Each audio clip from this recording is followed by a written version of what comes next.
সুপ্রভাত। আজ 8ই জানুয়ারি। আজকের দিনের প্রধান চিন্তা হোক, কোনো মানুষই সেই দৈব উৎস হইতে বিচ্ছিন্ন নয়।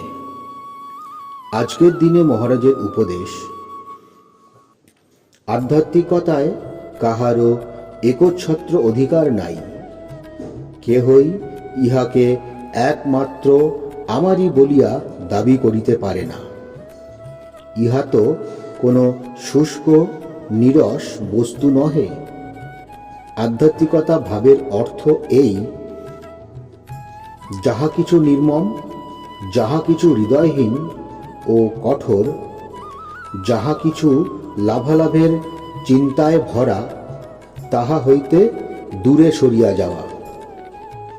আমরা যদি আমাদের নীচ প্রবৃত্তির বশীভূত না হই, তবে কেহই আমাদের এই ধনে বঞ্চিত করিতে পারিবে না। আজকের দিনের প্রার্থনা, প্রভু, তুমি আমার সহায় হও। যিনি আমার শক্তি ও জ্যোতির উৎস, তাহার চরণে যেন আমি নিজেকে পূর্ণ মিলনের জন্য নিবেদন করিতে পারি। তুমি আমাকে সকল বন্ধন ও দুর্বলতার উপরে তুলিয়া ধরো। আমার হৃদয়কে এমন মুক্ত ও একাগ্র করো, যেন সে পূর্ণ শক্তি লাভ করিতে পারে।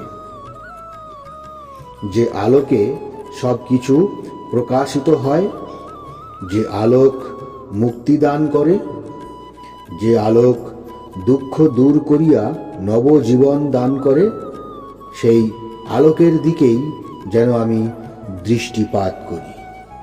প্রণাম। জয়তু শ্রীরামকৃষ্ণ।